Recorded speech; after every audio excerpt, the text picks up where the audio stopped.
Mga kwento ng aswang at engkanto. Maligayang pagdating sa Barren Balance. Dito, hatid namin ang mga kwentong katakataka at nakakakilabot mula sa iba't ibang panig ng Pilipinas. Sa episode na ito, samahan ninyo kami sa isang paglalakbay sa mundo ng mga aswang at mga engkanto. Bagaman kathang isip lamang ang mga kwentong ito, layunin namin na magbigay ng aliw at kaalaman tungkol sa ating mayamang kulturang Pilipino. Huwag kalimutang mag-like, mag-subscribe at i-share ang ating video para maipabot ito sa buong mundo. Narito ang ating kwento tungkol sa mga aswang. Sa isang maliit na baryo sa Visayas, may isang pamilya na kilala sa kanilang kabaitan at pagiging mapagbigay.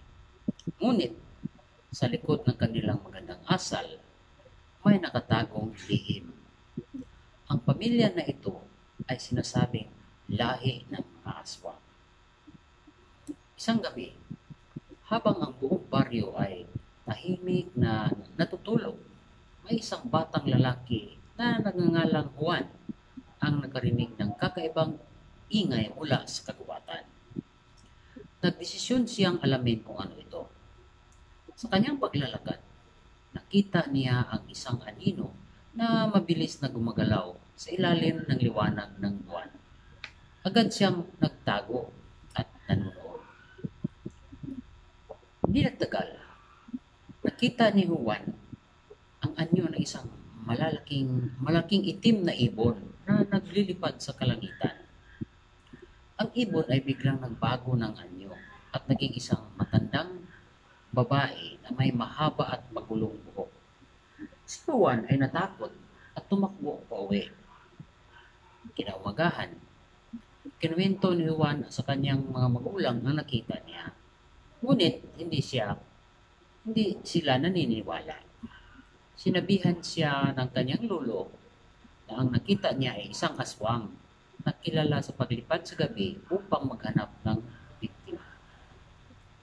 Narito ang mga haka-haka ng mga klaseng mga aswang. Una ay yung tiktik. Ang tiktik ay isang uri ng aswang na kayang mag-transform sa isang malaking ibon. Kadalasan, naririnig ang tunog na ito sa gabi na tila nagpapahiwatig ng kamatayan. Pangalawa, manananggal. Isang babaeng nilalang na kayang hatiin ang kanyang katawan at lumipad gamit ang kanyang pakpak. Kadalasan nagiging manananggal ang isang babae sa pamamagitan ng ritual. Pangatlo, yanggaw. Isang taong nagiging aswang kapag sumapit ang gabi. Ang pag-transform nila ay dahil sa sumpa o sakit.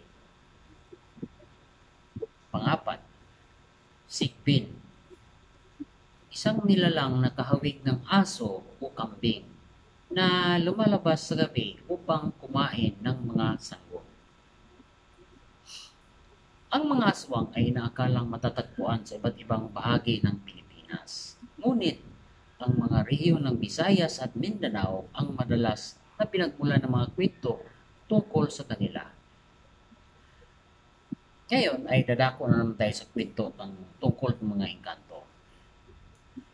Sa kabilang dako naman ng Luzon, sa isang bayan na napapaligiran ng makakapal na kagubatan, may isang malawak na punong balete na sinasabing tahanan ng mga engkanto. Ang punong ito ay kilala sa tawag na puno ng engkanto. Ayon sa mga matatanda, ang mga engkanto ay may mga makapangyarihang nilalang na nagbabantay sa kalikasan. Isang araw, isang batang babae na nagngangalang Maria ang nawala sa kanilang bayan. Ayon sa kanyang mga magulang, uli siyang nakita malapit sa puno ng balete. Nag-organisa ang mga taga-baryo ng isang paghahanap. Sa kanilang paglalakbay, narating nila ang puno at narinig nila ang boses ni Maria na tila tumatawag sa kanila. Biglang lumitaw ang isang engkanto sa kanilang harapan. Siya ay nagtataglay ng liwanag na parang araw at boses na malaanghel. Sinabi ng engkanto na si Maria ay ligtas at ninais lamang niyang makita ang kagandahan ng kanilang mundo. Humingi ng paumanhin ang mga magulang ni Maria at nakiusap na ibalik na ang kanilang anak. Nagpakita ng kabutihan ng engkanto at binalik si Maria sa kanyang mga magulang. Ngunit may paalala na igalang ang kanilang lugar at huwag gambalain ang kanilang tahanan. Mga kilalang karakter ng engkanto. Una ay Maria Makiling, isang diwata na kilala sa kanyang kagandahan at kabutihan. Siya ang tagapangalaga ng bundok Makiling at madalas na tumutulong sa mga tao sa kanyang paligid. Tikbalang, isang nilalang na may katawan ng tao, ngunit may ulo ng kabayo. Kilala siya sa pagliligaw sa mga naglalakbay sa kagubatan. Pangatlo, Kapre, isang malaking nilalang na nakatira sa punong baliti. Siya ay may itim na balat at madalas na naninigarilyo ng tabako. Kilala siya sa panggugulo ng mga tao, ngunit minsan ay nagpapakita rin ng kabaitan.